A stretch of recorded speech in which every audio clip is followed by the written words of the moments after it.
Hi guys, thanks for tuning into my YouTube channel. And for those of you who are here for the first time, my name is Catherine and I tell true stories and facts. Today I'm going to talk about the witches that you see in the churches. That's why they say don't judge a book by its cover. You see, there's so many people they call wolves in a sheep's clothing.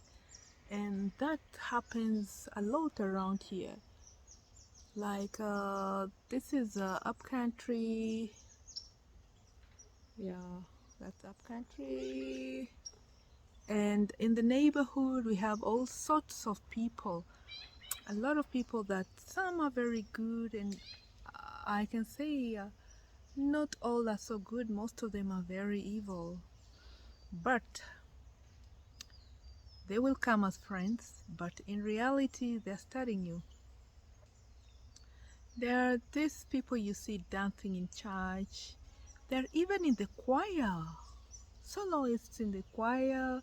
They are clapping. They are really participating in church activities. But look at the same person. There was this lady. Actually, she is a very active person in the church. She does choir and she never misses. She even attends daily mass. She goes to church every day. And then she's known for taking opportunities in crowded places like funerals. Yeah, you know, funerals or weddings or things like that where there's a big crowd to poison the people. How do they do it? But unfortunately, we don't know how many times she has succeeded, but the last time she was caught, you know, they make way through such places.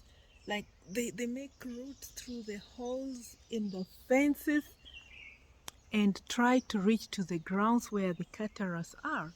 And that's why these days the caterer section is highly secured because of such people, normally women. So this woman was seen. She was not in the crowd of the wedding. No, it's not a wedding, a funeral generally. She was not in the crowd, but suddenly she appeared from nowhere and she was seen. Somebody saw her going to throw something into a cooking pot of meat and she took off. So it's good that somebody was alert because they went and checked to see what on earth did she throw into the cooking pot. And guess what it was? They don't know what it was, but the meat had turned black. You can imagine, just within a span of a few seconds, the meat has turned black.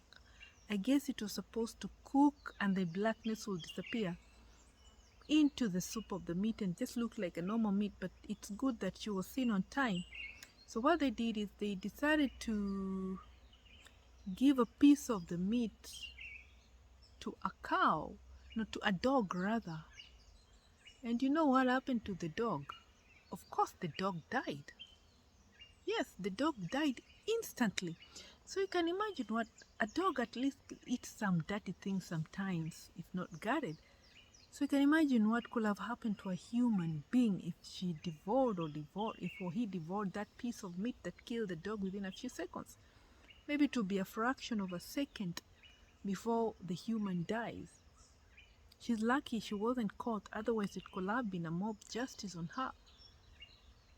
But her identity was known. So the meat was thrown and buried.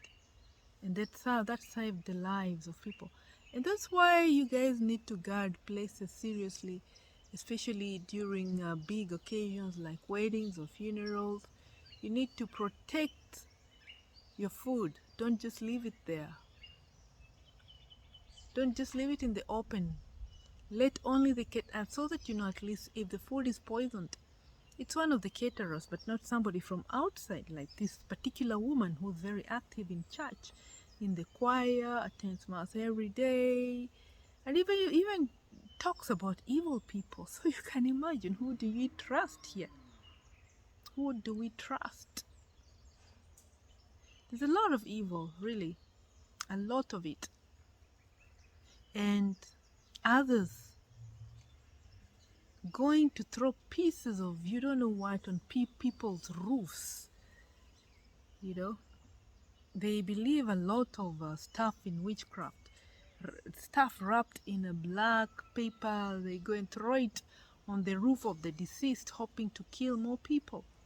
They have very deep beliefs in this thing, so we assume that this thing is voodoo that has been done some, you know, whatever it is. They consult a demon, of course, and expect like somebody next will die in a few days ago, and that's what they go talking about, like watch and see, there'll be a next person dying in that family within 3 days.